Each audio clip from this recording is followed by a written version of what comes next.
रामकृष्ण हरी माऊली. आम्ही कार्तिक वारीनिमित्त श्री विठ्ठलांच्या दर्शनासाठी पंढरपूरला गेलो होतो.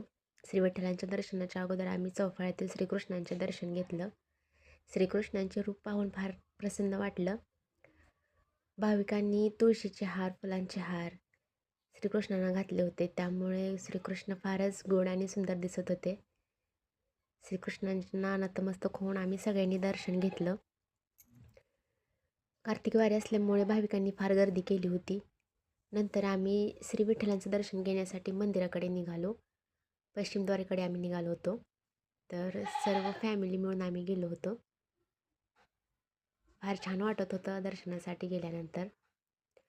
आम्ही नंतर नामदेव पायरीकडे निघालो. मंदिराची सजावट खूप छान केली होती.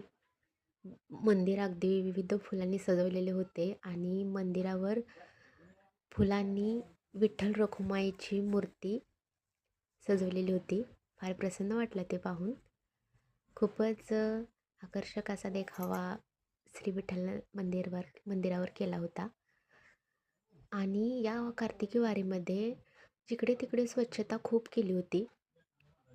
सगळीकडे पोलीस स्टाफ भरपूर होता. वारकऱ्यांची गर्दी होऊ नये, चेंगराचेंगरी होऊ नये, गोंधळ उडू नये आणि यासाठी योग्य असे नियोजन केले होते. वारकरी देखील पोलिसांना सहकार्य करत होते आणि पोलीस देखील वारकऱ्यांना सहकार्य करत होते. हे पहा, विठ्ठल रुक्माईची आकर्षक अशी मूर्ती बघा, कसा देखावा केला आहे फुलांनी. हे पाहून मन अगदी प्रसन्न झालं आणि इथंच विठ्ठल रुक्माई आपल्याला भेटले. आणि आश्चर्य म्हणजे या वारीमध्ये आम्हाला विदेशातून आलेल्या माझ्या विठुरायाच्या भक्त भेटल्या. त्या माऊली विदेशातून आल्या होत्या.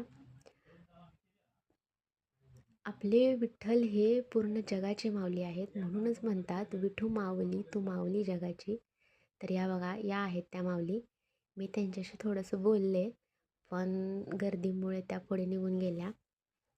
त्यांच्याशी काय संवाद साधता आला नाही. पण बघा, त्या विदेशातून आलेल्या होत्या श्री विठ्ठलाच्या दर्शनासाठी. नंतर आम्ही नदीकडे निघालो.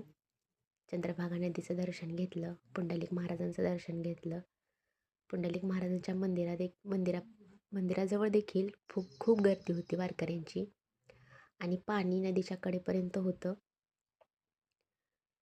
बघा किती गर्दी आहे वारकऱ्यांची. तर माऊली दररोजचं पंढरपूर दर्शन घेण्यासाठी आणि विठुरायाचे दर्शन घेण्यासाठी आमच्या चॅनलला लाईक करा, शेअर करा, सबस्क्राईब करा आणि व्हिडिओ शेवटपर्यंत पाहत राहा. रामकृष्ण हरी.